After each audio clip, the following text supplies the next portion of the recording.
Hello friends, welcome to KS bright tips. இந்த வீடியோவில் mutton biryani எப்படி செய்யறதுன்னு தான் பார்க்க போகிறோம். இப்போ இதுக்கு நான் இங்கே மென்ஷன் பண்ணியிருக்கிற எல்லா இன்க்ரீடியன்ஸும் எடுத்து வச்சுக்கிட்டு கூடவே 1/4 கிலோ மட்டன் கொஞ்சம் மிளகாத்தூள், உப்புத்தூள், மஞ்சள் தூள் சேர்த்து தனியாக வேக வச்சு எடுத்து வச்சுருக்கிறேன். இப்போ கடாய் வச்சு தாளிக்க ஸ்டார்ட் பண்ணும்போது நான் பிரியாணி ரைஸில் தண்ணி பிடிச்சு வாஷ் பண்ணி தண்ணி இல்லாமல் வடித்து வச்சுக்கிறேன். இப்போது பிரியாணி தாளிக்க ஒரு கடாய் வச்சு 2 டேபிள் ஸ்பூன் எண்ணெயில் பட்டை மசாலா பொருட்களை சேர்த்து வெடிக்க விட்டு வெங்காயம் ஃபஸ்ட்டு சேர்த்து வதங்கின உடனே இஞ்சி பூண்டு விழுது சேர்த்துக்கலாம்.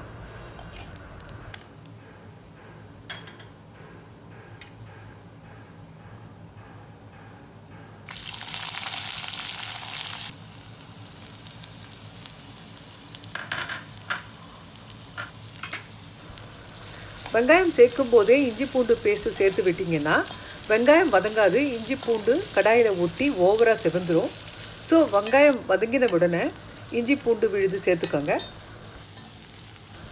இப்போ நான் இந்த டிப்ஸ் எல்லாமே நீங்கள் ஃபஸ்ட்டு டைம் பிரியாணி பண்ணுறீங்கன்னா இது உங்களுக்கு ரொம்பவே யூஸ்ஃபுல்லாக இருக்கும். இப்போ நம்ம வதக்கும் போது இஞ்சி பூண்டு கடாயில் ஒட்டுற மாதிரி வரும். அந்த ஸ்டேஜில் தான் நம்ம தக்காளி சேர்க்கணும். இந்த மாதிரி ஒரு பதத்தில் பிரியாணிக்கு நாம் வதக்கினோம்னா பிரியாணியோட டேஸ்ட் நம்மளுக்கு என்ஹான்ஸ் பண்ணி கொடுக்கும். இப்போ இந்த டைமில் நம்ம தக்காளி சேர்த்துக்கலாம். தக்காளி வதக்கும்போது துவண்டு நல்லா வெந்து வரும். அதுதான் நமக்கு தக்காளி வதங்குவதற்கான டைம்.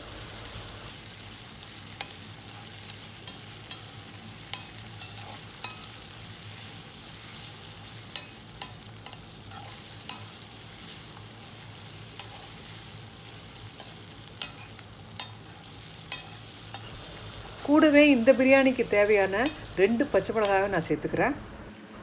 நாம் மட்டன் வேக வைக்கும்போது 2 ஸ்பூன் மிளகாத்தூள் சேர்த்து தான் வேக வச்சுருக்கோம். இப்போ ரைஸுக்கு தேவையான உப்பும் நாம் இந்த தக்காளி வதங்கின உடனே சேர்த்துக்கலாம்.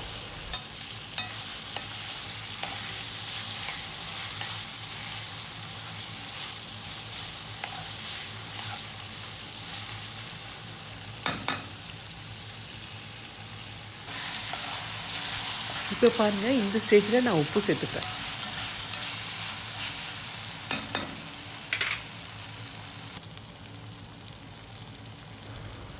உப்பு நல்லா கலந்து விட்ட உடனே பிரியாணிக்கு தேவையான நெய்யை இப்போ சேர்த்துக்கலாம். இப்போ நான் வடித்து வச்சுருந்த பிரியாணி ரைஸையும் சேர்த்து நல்லா வறுத்துக்கிறேன்.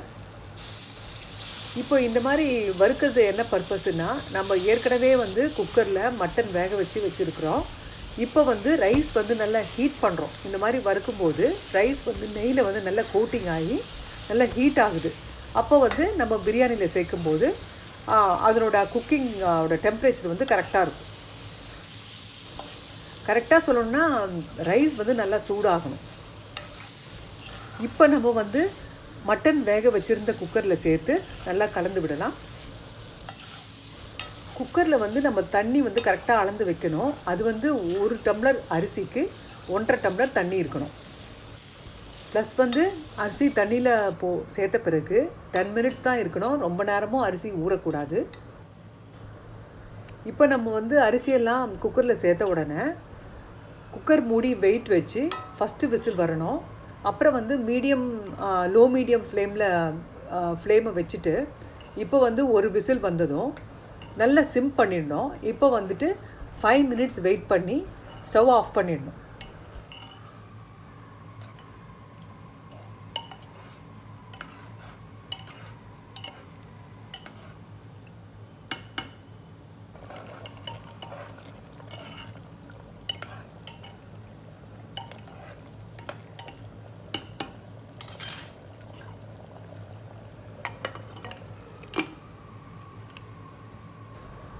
இப்போ ஸ்டவ் ஆஃப் பண்ணின உடனே நம்ம குக்கரில் இருக்க ப்ரெஷர்லாம் ரிலீஸ் பண்ணணும். இந்த மாதிரி ஒரு கரண்டி வச்சு ப்ரெஷரை கொஞ்சமாக ரிலீஸ் பண்ணிவிட்டு பாதி ப்ரெஷர் ரிலீஸ் பண்ணிவிட்டு மூடி வச்சுருக்கணும். அப்புறமா மூடி திறந்து விட்டுட்டு நம்ம கலந்து பார்த்தோம்னா நம்மளுடைய பிரியாணி கரெக்டாக பதமாக இருக்கும்.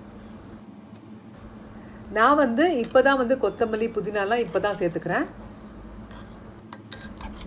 இதோ நம்ம ப்ரெஷர் குக்கரில் பண்ண மட்டன் பிரியாணி சிம்பிள் மெத்தடில் ரெடி ஆகிடுச்சு.